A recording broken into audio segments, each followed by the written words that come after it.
오늘 하나님의 말씀은 예배의 기쁨을 회복하라라는 제목으로 하나님의 말씀 전하도록 하겠습니다.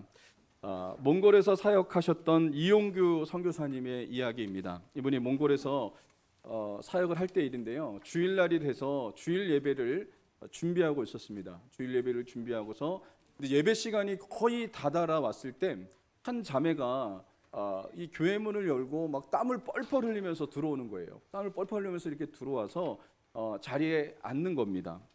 알고 봤더니 이 자매는 왜 이렇게 얼굴이 이렇게 땀이 막 범벅이 돼서 이렇게 들어왔냐? 주일 예배 몇 시간 전에 그가 키우던 소가 집을 나갔습니다. 집을 나가서 그 소를 몇 시간 동안 찾아 헤맨 거예요. 몇 시간 동안 찾아 헤맸는데 소를 찾을 수가 없었던 겁니다. 그런데 시간을 보니까 예배 시간이 다 돼가는 거예요. 그래서 소 찾는 일을 포기하고 하나님 아버지 앞에 예배드리고자 들판을 가로질러서 허겁지겁 예배당 안으로 들어왔던 겁니다. 여러분, 그 몽골에서 소는요 삶의 기반이고 재산 목록 1호라 그럽니다. 그리고 얼마나 값어치가 있는지요, 보통 사람의 1년치 월급과도 같은 그런 정말 귀한 것이 바로 소라고 합니다. 여러분, 이 자매는 예수님을 믿은 지 몇 달밖에 안 됐는데 예배의 중요성을 깨달은 사람이에요. 예배를 통해서 주님을 만난 거죠. 그래서 소를 찾다가도 소 찾는 일을 포기하고 하나님 아버지 앞에 나와서 예배 드리는 역사가 일어났던 겁니다. 그 자매가 예배를 드리고 나서 놀라운 일이 벌어졌어요. 예배가 딱 마쳤습니다. 그런데 예배당 바깥에서 소 우는 소리가 난 거예요. 이게 어떤 일이 벌어지냐면 잃어버린 소가 교회 예배당 앞까지 찾아오는 역사가 일어났던 거예요. 여러분, 이 일을 통해서 이 자매는 살아계신 하나님을 경험한 거예요. 그가 예배를 선택하고 하나님 앞에 예배드리기를 결정했을 때 하나님은 어떻게 하셨냐? 예배를 통해서 그가 기쁨도 누렸지만 그가 잃어버렸던 소도 찾는 역사가 일어났던 것입니다. 어떻게 이 자매가 이렇게 할 수 있었을까요? 예배를 통해서 하나님이 주시는 기쁨을 이 사람이 알았기 때문에 그래요. 하나님을 만나면 기쁨이 있고 하나님을 만나면 감격이 있다는 것을 이 자매가 알았기 때문에 무엇보다 예배를 소중하게 여기고 예배를 드리는데 힘썼던 사람이 바로 이 자매였던 것을 여러분 살펴볼 수가 있습니다. 여러분, 우리에게도 이와 같은 예배의 기쁨이 있습니까? 한번 우리 자신을 한번 되돌아볼 수 있기를 바랍니다. 사랑하는 사람을 만나면 기쁨이 있죠. 우리가 부모님을 만나면 기쁨이 있지 않습니까? 명절 때나 뭐 이럴 때 부모님을 찾아뵐 때 부모님을 만난다고 하는 그런 기쁨이 우리에게 있잖아요. 그리고 가족들을 만날 때도 우리 안에 기쁨이 있습니다. 그리고 사랑하는 친구들을 만날 때도 우리 안에 기쁨이 있어요. 그 사람들을 만나면 행복하고 기쁨이 있고 웃음이 끊이지 않는 그런 일이 일어나게 됩니다. 또 그것뿐만 아니라 사랑하는 연인을 만난다면 기쁨이 있지 않겠습니까? 마찬가지처럼 예배는요 하나님 아버지와의 만남이에요. 여러분, 이 시간 여러분이 예배 자리에 나왔다는 것은 하나님 아버지 만나러 나온 건지 믿으시기 바랍니다. 예배를 통해서 하나님을 만나면 우리 안에 어떤 역사가 일어나냐면요, 기쁨이 충만해지는 역사가 일어나게 되는 것입니다. 오늘 우리가 읽은 이 본문의 말씀은 에스라서인데요, 에스라서는 이스라엘 백성들이 바벨론 70년 포로 생활을 끝내고 이제 예루살렘으로 그들이 귀환해서 무너진 성전을 재건하는 그런 이야기가 에스라서입니다. 그들이 무너진 성전을 재건했다는 것은 무엇을 얘기해 주고 있냐면요, 이스라엘 백성들이 하나님께 드리는 예배가 회복되었다는 것을 말해주고 있습니다. 여러분, 이스라엘 백성들은요 바벨론에서 70년간 포로 생활할 때에 하나님을 예배할 수가 없었어요. 예배 생활이 다 무너진 겁니다. 그들은 예배가 철저히 무너졌습니다. 그런데 하나님의 은혜로 그들은 고국에 돌아와서 성전을 완공하면서부터 하나님 앞에 드리는 예배가 회복되어지는 역사가 일어났던 것입니다. 여러분, 그렇다면 오늘 본문의 말씀을 통해서 어떻게 이스라엘 백성들의 무너진 예배가 회복되었는지를 우리가 살펴보고 우리의 예배도 회복되어지는 역사가 있기를 주님의 이름으로 간절히 소망합니다. 첫 번째, 예배의 소중함을 알고 기쁨으로 예배를 드릴 때 예배가 회복됩니다. 여러분, 이스라엘 백성들이 바벨론의 포로로 잡혀가기 전을 한번 생각해 보세요. 바벨론의 포로로 잡혀가기 전에 그들에게는 예배의 자유가 있었습니다. 언제든지 얼마든지 예배를 드릴 수 있는 자유가 그들에게 주어졌어요. 그런데 안타깝게도 예배의 자유가 주어졌을 때 그들은 하나님을 예배하기보다는 우상을 숭배했다는 거예요. 우상을 숭배하고 하나님께 마음을 두지 않고 우상을 섬기는 그런 일이 일어났습니다. 그러다 보니까 예배는 드려야 되고 제사는 드려야 되고, 그러니까 제사를 드리는데 이 제사와 예배가 점점점 형식적으로 바뀌어진 거예요. 형식적으로 마지못해서 드리고 할 수 없이 드리고 억지로 드리고, 이런 일들이 이스라엘 백성들에게 나타났던 거예요. 왜 그랬습니까? 그들 마음에 하나님만 사랑해야 되는데 두 마음을 품은 거예요. 하나님도 사랑한다 그러고 우상도 사랑한다 그러고, 그러니까 그들의 마음속에 하나님 외에 다른 것들이 그들의 마음을 차지하고 있으니까요. 하나님 앞에 예배는 드리는데, 하나님 앞에 제사는 드리는데 기쁨이 없고, 그리고 어거지로 억지로 그냥 마지못해서 드리는 예배가 되어버렸던 것을 여러분 살펴볼 수가 있습니다. 그들이 예배가 형식화되어지고 우상 숭배의 결과로 그들에게 하나님의 심판이 주어졌는데요. 그 하나님의 심판은 무엇이었냐면 그들이 바벨론의 포로로 잡혀가서 70년간 종살이 하게 됐다는 겁니다. 70년간. 여러분, 70년이라고 하는 세월이 결코 작은 세월이 아니잖아요. 그들은 70년간 바벨론에 종살이를 하면서 그들의 생활은 비참했는데 비참한 것은 말로 표현할 수 없지만 더 큰 비참함은 무엇이냐면 하나님을 예배하고 싶어도 예배할 수 없었던 거예요. 하나님을 예배하고 싶어도 예배할 수 없었던 환경과 상황이 그들에게 주어졌던 것을 여러분 살펴볼 수가 있습니다. 그들은 예배의 자유를 완전히 빼앗기고 말았다는 거예요. 그런데 하나님은요, 때가 차니까 어떤 일을 행하여 주셨냐면 약속의 말씀대로 이루어 주셨는데 이방 왕인 고레스 왕을 감동시키셨어요. 이스라엘 백성들을 고국으로 돌려보냅니다. 고국으로 돌아가라 그럽니다. 이 놀라운 일이 벌어졌죠. 그러면서 이 고레스 왕이요, 가서 이스라엘 백성들에게 얘기합니다. 고국으로 돌아가서 하나님의 성전을 재건하라, 이렇게 명령을 합니다. 그리고 느부갓네살 왕 때에 빼앗겼던 성전의 기구들이 있어요. 성전에서 쓰는 기구들도 다 돌려줍니다. 다 돌려주고, 그래서 예루살렘에 돌아가면 너희가 제사를 드릴 수 있는 양과 염소와 이것들을 내가 다 줄 테니까 가서 하나님 앞에 예배 드리라는 거예요. 성전을 건축하고 예배 드리라고 이렇게 얘기한 거예요.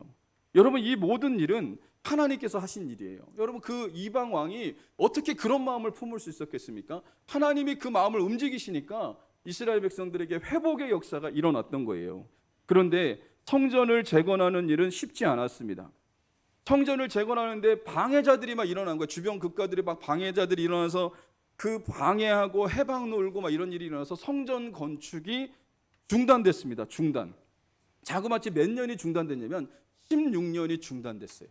16년 동안 성전 건축을 할 수가 없었어요. 그러고 난 다음에 다리오 왕이 통치한 지 2년째가 되던 해에 성전 건축이 시작이 되었고 다시 시작이 되었고 다리오 왕 제6년에 완공했습니다. 그래서 에스라 6장 15절에 보면 이렇게 나옵니다. 다리오 왕 제6년 아달월 3일에 성전 일을 끝내니라. 이게 성전 일을 끝냈다는 것은 성전 건축이 끝났다는 겁니다. 그러니까 자그마치 얼마나 걸렸냐면 20년이 걸린 거예요. 20년이. 포로로 귀환해서 예루살렘에서 성전을 짓기 시작했는데 여기저기 방해가 있었고 중단됐다가 다시 시작됐는데 20년 만에 하나님의 성전을 재건하는 역사가 여러분 일어났습니다. 얼마나 감격스러웠겠습니까? 여러분 한번 생각해 보세요. 그 성전이 솔로몬 성전에 비하면 초라하기 그지 없었어요. 그러나 그들이 하나님의 성전을 건축하고 거기서 마음껏 하나님을 예배할 수 있고 마음껏 하나님 앞에 제사를 드릴 수 있고 마음껏 하나님을 높일 수 있다는 것 그 자체만으로도 이 사람들은 너무나 감격스러웠던 거예요. 빼앗겼던 예배, 잃어버렸던 예배가 회복되어지는 역사가 그들에게 일어났던 것입니다.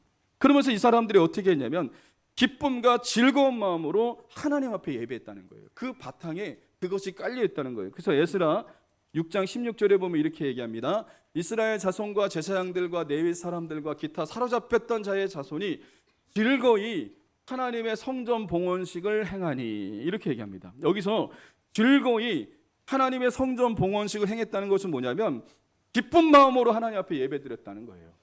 기쁘고 즐거운 마음으로 예배를 드렸다는 거예요. 여러분, 이 말씀을 통해서 우리가 알 수 있는 건 뭐냐면 이스라엘 백성들은요, 바벨론 70년 포로 생활을 통해서 예배의 소중함을 깨달은 거예요. 정말 예배가 너무나 귀중하고 너무나 소중한 것을 이 사람들이 깨달았던 거예요. 그들은 예배의 자유를 잃어버렸다가 다시 회복하고 나서 예배의 소중함을 알게 되었습니다. 이 일을 통해서 그들이 깨달았던 건 뭡니까? 하나님을 예배할 수 있다는 것, 하나님을 자유롭게 예배할 수 있다는 것이 엄청난 은혜였다는 사실을 이 사람들이 알게 된 거예요. 잃어버렸다가 다시 회복하고 나서야 이것을 깨닫게 되어지는 역사가 일어났던 것입니다. 여러분, 우리가 지난 코로나 3년간을 한번 생각해 보세요. 코로나 3년간을 되돌아보면요, 예배가 얼마나 소중했는지를 우리가 알게 됩니다. 생각지도 못한 이 전염병이 전 세계를 돌면서 많은 사람들이 죽었죠. 그래서 정부에서 모이지 못하게 한 거예요. 교회는 매주마다 모였잖아요. 매주 모이고 수요일 날 모이고 또 새벽마다 모이고 교회는 모여서 예배를 드렸거든요. 그러니까 정부에서 그동안은 코로나가 있기 전에는 그냥 자유롭게 예배 드리도록 했습니다. 정부에서 그걸 타치하지 못했죠. 그냥 모이는 것 자체 그냥 이것을 어떻게 할 수 없었습니다. 그러나 코로나가 터지면서 그런 급박한 상황에 돌아가니까 모이지 못하게 했잖아요. 모이지 못하게 하면서 자그마치 3년이라는 세월이 흘러갔습니다. 그때 여러분들 한번 생각해 보세요. 예배 시간에 와서 그냥 마스크 쓰고 예배 드리다가 그냥 끝나자마자 그냥 돌아가셨잖아요. 한번 생각해 보세요. 예배라는 것은 하나님과의 교제도 있지만 사람들과의 교제도 있는 것이거든요. 그런데 못 나온 거예요. 어떤 분들은 또 못 나오기도 하시고, 또 감염병에 약하신 분들은 또 예배당에 못 나오기도 하시고, 이런 일들이 3년 동안 된 거예요. 그리고 교회에서 식사도 할 수 없는 그런 일이 벌어졌잖아요. 이것을 통해서 우리에게 하나님께서 주신 그 깨달음은 뭡니까? 자유롭게 예배 드릴 수 있었던 것이 하나님의 은혜였다는 것을 깨달은 거예요. 여러분, 우리가 자유롭게 예배 드릴 수 있는 건, 언제든지 예배 드릴 수 있는 건 이게 하나님의 은혜라는 것을 여러분 잊지 마시기를 주님의 이름으로 간절히 소망합니다. 얼마든지 나와서 하나님을 예배할 수 있고, 얼마든지 나와서 하나님을 찬양할 수 있고, 얼마든지 나와서 하나님 앞에 여러분 예배할 수 있다는 거, 여러분 이것이 하나님의 은혜 중에 은혜라는 것을 잊지 마시기를 주의 이름으로 간절히 소망합니다. 이면수 목사님이 북한에 억류되어서 2년 반 동안 감옥에 있었을 때 그분이요, 혼자 2년 반 동안 예배드렸대요. 혼자 2년 반 동안 독방에 있으면서요. 한번 여러분 생각해 보세요. 2년 반 동안 독방에서 혼자 하나님을 찬송하고 말씀도 본인이 전하고 그러면서 혼자 예배를 2년 반 동안, 그리고 밥도 혼자 먹고 이런 생활을 하다가 하나님의 은혜 가운데 이분이 풀려났어요. 그래서 캐나다 큰빛교회 담임 목사님이셨는데 그 교회를 가서 여러분 그 성도들, 사랑하는 성도들을 만나서 예배 드릴 때 그 감격이 얼마나 컸겠어요. 2년 반 동안 그 하나님을 정말 자유롭게 예배할 수 없었던 그 상황 속에서 얽매여 있다가 이제 2년 반 뒤에 하나님께서 자유함을 주셔서 성도들을 만나서 예배하고 하나님 앞에 예배할 수 있다는 것 그 자체가 너무나 감격스러웠다는 거예요. 여러분, 그렇습니다. 우리가 예배의 소중함을 알고 기쁨으로 예배를 드리는 자들이 되어야 될 줄 믿습니다. 우리가 연말과 연초가 되면 예배가 많아요. 여러분들 아시다시피 연말이 되거나 연초가 되면 예배가 많습니다. 교회에서 예배가 많아요. 성탄절 예배 있죠. 그리고 송구연신 예배가 있죠. 또 신년 감사 예배가 있죠. 막 그런 예배들이 많습니다. 여러분, 특별히 목회자에게 있어서는 연말은요, 설교 준비를 많이 해야 돼요. 설교 준비 여러분 성탄절도 해야 되죠. 내일 또 성탄 예배 있으니까 성탄절도 준비해야 되죠. 송구영신 예배 준비해야 되죠. 또 신년 예배 해야 되죠. 그러면 설교 준비가 엄청납니다. 때로는요, 이게 저한테 짐으로 다가올 때도 있어요. 짐으로. 그런데 여러분, 짐으로 다가온다면 이것이 예배의 기쁨을 빼앗긴 것이다 라고 말을 할 수가 있다는 거예요. 여러분은 예배가 짐으로 다가오십니까? 아니면 예배가 기쁨입니까? 오늘 또 예배드려? 이렇게 생각하십니까? 아니면 오늘 하나님을 또 만나는구나, 그 하나님을 만나면 내 안에 기쁨이 있고 감사가 있고 회복이 있지, 이러면서 여러분 기쁨으로 오셨습니까? 아니면 또 예배드리나? 막 이러면서 이렇게 오시지 않았습니까? 만약에 예배가 짐이 된다면 여러분 여러분들에게 필요한 것은 예배의 회복이 필요해요. 예배의 회복이. 여러분, 연애하는 청년들을 어떻게 알 수 있을까요? 연애하는데 말은 하지 않았어요. 그냥 부모님한테도 숨기고 뭐 사람들한테도 숨기고 그냥 연애를 해요. 그 연애하는지 안 하는지 어떻게 하는지 아십니까? 얼굴 표정 보면 알아요. 요즘에 뭔가 기분이 막 좋아요. 그냥 뭐 이렇게 뭐 기분이 막 좋아갖고 막 입가에 미소가 막 번지고 있다. 분명히 연애하는 겁니다. 여러분, 얼굴에서 이게 드러나는 거, 얼굴에서. 왜 그럽니까? 여러분, 기쁨이 넘치죠. 왜냐하면 어제 만났는데 오늘 또 만나고 싶어요. 그리고 내일 또 만날 거예요. 보고 또 봐도 질리지 않습니다. 매일 함께하고 싶고 함께함이 기쁨이고 즐거움입니다. 왜 그렇습니까? 사랑하기 때문에 그래요. 사랑하니까 만나도 질리지 않고 또 만나고 싶고 함께하고 싶고 이런 마음이 있는 거죠. 연애하면. 예배도 마찬가지입니다. 예배는 하나님과의 만남이잖아요. 하나님과의 만남. 그렇다면 하나님을 사랑한다면 하나님과의 만나는 것이 여러분 이게 짐이 돼서는 되겠습니까? 아니죠. 기쁨이 돼야 되죠. 하나님을 사랑한다면 하나님 또 만나? 이렇게 되는 게 아니라 하나님을 또 만나는구나. 하나님 살아계신 하나님을 또 만나는구나 라고 하면서 기쁨과 감사함으로 나오는 거예요. 여러분, 이게 바로 예배의 기쁨이 회복될 때 이와 같은 역사가 일어난다는 것을 믿으시기 바랍니다. 그래서 여러분이 드려지는 예배가 기쁨의 예배가 되기 위해서는 기쁨이 회복돼야 돼요. 하나님 앞에 나오는데 기쁨과 즐거움과 감사함으로 예배드리는 하나님의 사람들이 될 수 있기를 주님의 이름으로 간절히 소망합니다. 두 번째로, 말씀을 붙잡고 회개할 때 예배가 회복됩니다. 이스라엘 백성들이 성전 봉헌식을 할 때 하나님 앞에 제사를 드렸습니다. 이스라엘 백성들에게 그 제사 제도가 각종 제사 제도가 있어요. 뭐 번제도 있고 속건제도 있고 뭐 이런 제사 제도가 있습니다. 근데 오늘 본문에 보면요, 속죄제를 드렸대요. 속죄제. 이게 에스라 6장 17절에 보면 이렇게 나옵니다. 이 빨간 글씨만 제가 읽어드릴게요. 이스라엘 전체를 위하여 속죄제를 드리고 이렇게 얘기합니다. 이스라엘 전체를 위해서 속죄제를 드렸다는 것을 우리가 좀 주목해서 봐야 되는데, 속죄제란 뭐냐면 범죄한 자가 드려야 할 제사입니다. 죄를 속죄하기 위해서 드리는 제사예요. 이스라엘 전체 백성들의 그 죄를 속죄하기 위해서 12마리의 염소가 죽어야 됐습니다. 이스라엘 백성들이 12지파잖아요. 12지파. 그 지파별로 한 마리의 염소가 피 흘려 죽어야 됐습니다. 그 이스라엘 백성들은 어떤 죄를 졌을까요? 그들이 하나님을 멀리하고 우상 숭배한 거예요. 우상 숭배의 죄를 진 겁니다. 하나님을 사랑하기보다 다른 것을 더 사랑한 거예요. 오늘날로 얘기하면 하나님보다 돈 사랑하고 하나님보다 일하는 것 사랑하고 하나님보다 다른 것을 더 사랑했던 겁니다. 그들이 그 죄를요, 그 죄 때문에, 우상 숭배한 죄 때문에, 하나님보다 더 사랑한 것들 때문에 그들이 바벨론의 포로로 잡혀간 거 아닙니까? 그 바벨론의 포로로 잡혀갔다가 하나님의 은혜로 그들이 돌아왔잖아요. 돌아와서 제사를 드리고 예배를 드릴 때 가장 처음 한 것이 뭐냐면 그들의 죄를 회개했습니다. 그들이 하나님의 다른 것을 섬겼던 그 우상 숭배의 죄를 속죄하기 위해서 속죄제를 드리는 역사가 일어났던 것을 여러분 살펴볼 수가 있다는 거죠. 속죄제란 무엇입니까? 회개를 얘기하는 거예요. 회개를 이야기합니다. 여러분, 예배에는 회개가 있어야 됩니다. 회개. 우리가 어떻게 회개할 수 있을까요? 어떤 회개의 기준이 뭡니까? 하나님의 말씀이 들렸을 때 그냥 뜨끔하고 말면 안 돼요.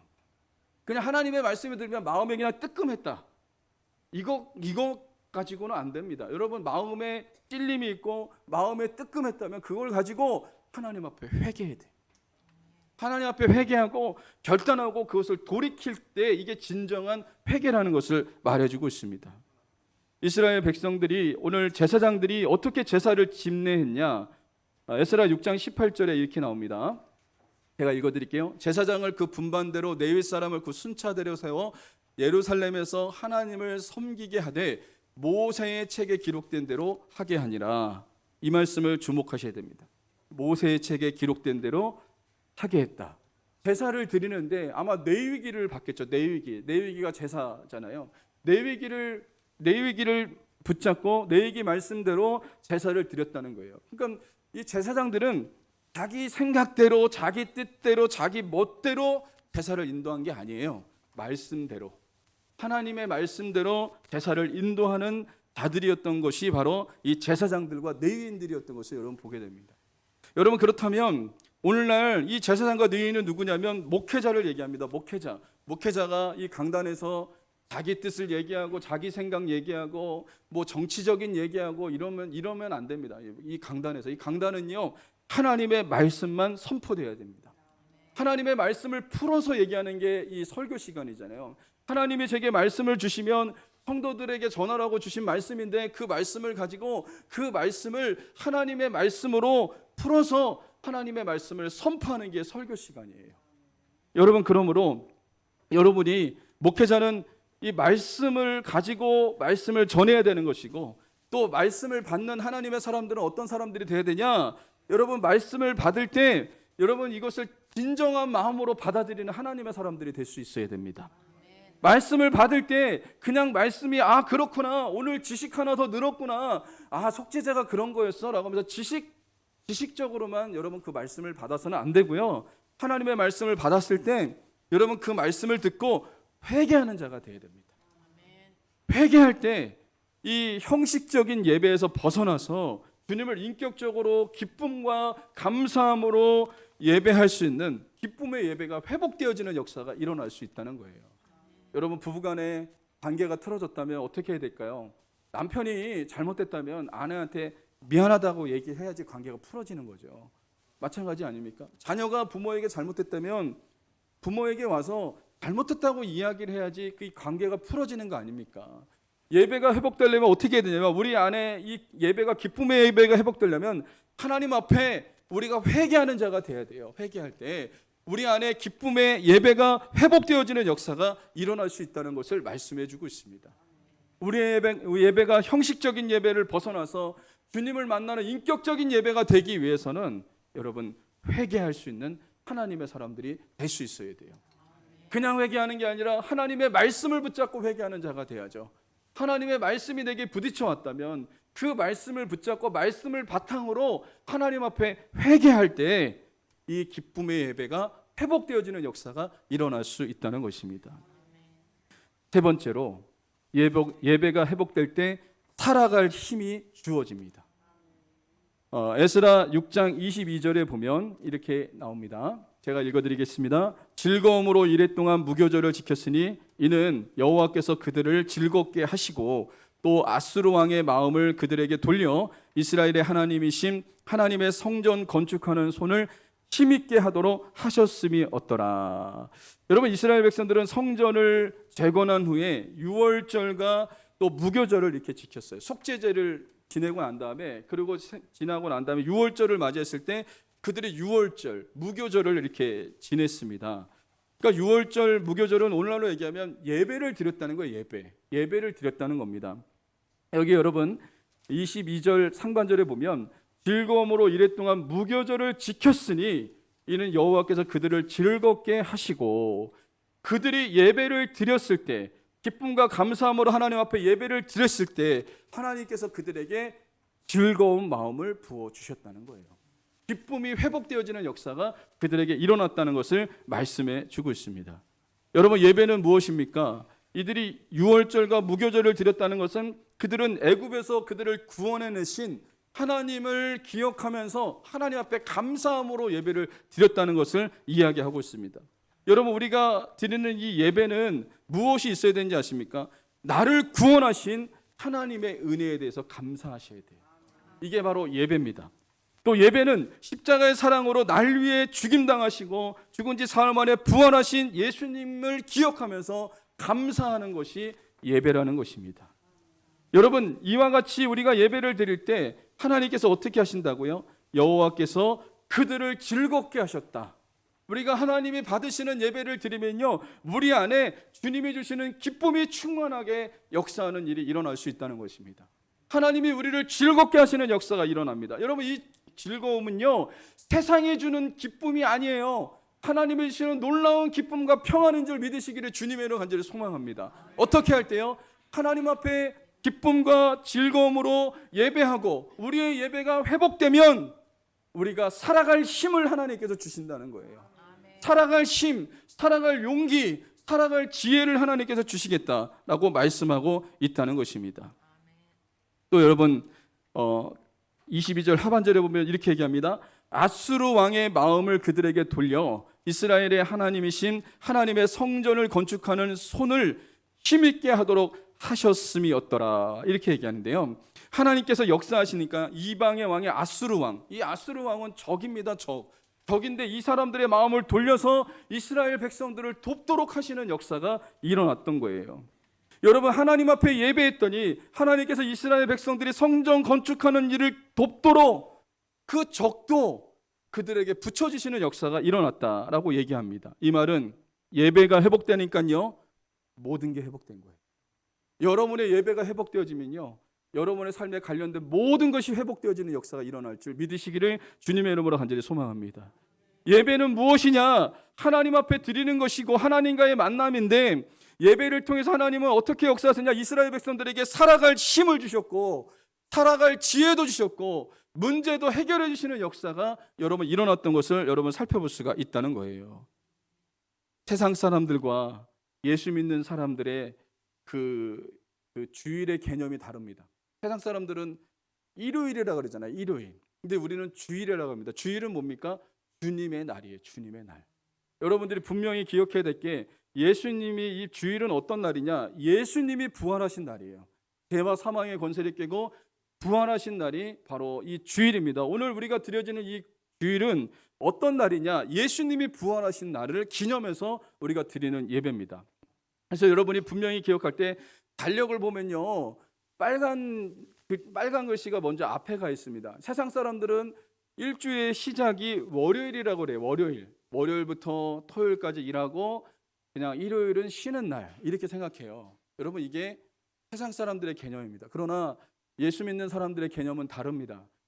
주일이 시작이에요. 주일이 시작이에요. 주일날 하나님 앞에 나와서 예배드리고 하늘로부터는 힘을 얻고 하늘로부터는 지혜를 얻고 하늘로부터는 살아갈 힘을 얻고 난 다음에 일주일을 살아가는 거예요. 이게 주일입니다. 여러분, 오늘 여러분이 나와서 예배를 드릴 때 하나님은 어떻게 하시냐면 여러분에게 힘 주실 거예요. 살아갈 용기도 주실 거예요. 또 살아갈 수 있는 지혜도 주실 거예요. 여러분의 인생에 만나는 문제도 해결해 주시는 역사가 일어날 줄 믿으시기를 주님의 이름으로 간절히 소망합니다. 오늘 이 예배를 통해서 여러분은 하나님이 주시는 힘을 공급받고 이제 나아가서 사는 거예요. 세상에서. 이게 바로 하나님의 사람들의 예배의 개념이라는 것을 잊지 마시기를 주님의 이름으로 간절히 소망합니다. 그렇기 때문에 이 예배가 회복되어지면요, 모든 게 회복되는 거예요. 모든 게. 그래서 여러분의 예배가 회복되어야 될 줄 믿습니다. 저와 여러분들의 예배가 회복될 때 모든 게 회복되어지는 역사가 일어날 수 있다는 거예요. 영광성서침례교회 우리 신상훈 안수 집사님이 계신데, 이분도 얼마 전에 안수 집사님이 되셨더라고요. 근데 이분이 CJ하고 이제 합작으로 애니메이션을 만들었는데, 코로나 때입니다. 코로나 때. 한창 코로나 때 다들 불경기라고 그러고 회사들이 문 닫는다 그러고 망한다 그러고 막 그랬을 때 이분의 사업장은 100억의 매출을 올렸습니다. 100억이 중요한 게 아니고요. 저는 이분의 간증을 들으면서 이 100억 매출보다 더 중요한 게 뭐냐면, 이분이 하나님 앞에 예배하는 예배자였어요. 예배자. 아무리 바빠도 새벽 예배 드리고요. 아무리 바빠도 수요 예배 드리고요. 아무리 바빠도 사업이 아무리 바빠도 금요 기도에 나와서 하나님 앞에 기도하고요. 주일은요, 하나님 앞에 온전하게 하나님 앞에 예배를 드렸어요. 하나님 앞에 예배를 드렸어요. 그랬더니 이분이 간증하는 게 뭐냐면요, 예배 시간에 하나님의 지혜가 임했답니다. 사업의 아이디어가 그에게 부어진 거예요. 예배 시간에 하나님께서 그에게 응답하셨어요. 사업의 아이디어를 주시고 어떻게 하면 되겠다고 하는 그런 마음이 그에게 부어지는 역사가 일어나서 그걸 가지고 사업을 했더니 대박이 나는 역사가 일어나는 거예요. 여러분, 언제 하나님께서 그분에게 지혜를 부어주셨죠? 예배할 때. 하나님을 예배할 때. 하나님을 예배할 때 그 예배를 통해서 하나님을 만났더니 삶의 지혜가 부어지고 사업의 아이디어도 부어지고 하나님 은혜 가운데 승리하는 역사가 여러분 일어났던 것입니다. 여러분, 그렇습니다. 예배가 회복되면 모든 게 회복될 줄 여러분 믿으시기 바랍니다. 여러분, 2023년도 우리의 예배를 한번 되돌아보세요. 우리의 예배가 어땠습니까? 한번 되돌아보십시오. 예배가 기쁨이었습니까? 아니면 짐으로 다가왔습니까? 아니면 여러분의 예배가 형식적이었습니까? 마지못해서 드렸습니까? 어쩔 수 없이 와서 드렸습니까? 여러분, 그렇다면 우리가 드리는 예배가 회복되어야 될 줄 믿습니다. 예배가 회복되면 모든 게 회복되어지는 역사가 일어날 수 있다는 것을 잊지 마시기를 주님의 이름으로 간절히 소망합니다. 이사야 43장 21절 같이 한번 읽어보겠습니다. 시작.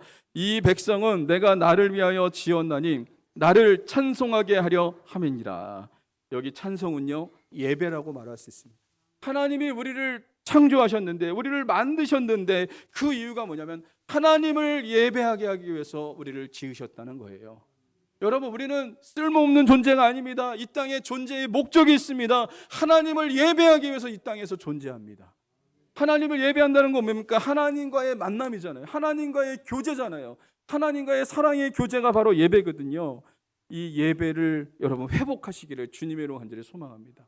어느 순간부터 내가 드리는 예배가 점점 식어지고 정말 예배가 때로는 귀찮아지고 이런 마음이 여러분 들었습니까? 그러나 맨 처음에 첫사랑 한번 생각해 보세요. 예배 드리는 것이 너무나 사모가 되어지고 예배 때마다 하나님의 은혜가 정말 충만하고 예배를 드리고 나면 힘없이 왔다가 예배를 드리면 내 안에 기쁨이 충만해지고 하나님의 은혜로 넘치는 역사가 여러분 있지 않았습니까? 근데 어느 순간부터 이 예배가 점점 내 삶의 뒷전으로 밀려나지 않았는지 우리 자신을 한번 되돌아보고 여러분 예배가 회복되는 하나님의 사람들이 될 수 있기를 주님의 이름으로 간절히 소망합니다. 어떻게 할 때 예배의 기쁨이 회복될 수 있을까요? 여러분 말씀의 결론을 맺겠습니다. 첫 번째는 예배의 소중함을 알고 기쁨으로 예배를 드릴 때 예배가 회복됩니다. 두 번째는 말씀을 붙잡고 회개할 때 예배가 회복되어집니다. 마지막 세 번째로 예배가 회복될 때 살아갈 힘이 주어진다는 것을 잊지 마시고 여러분과 제가 예배의 성공자가 되시기를 주님의 이름으로 간절히 소망합니다.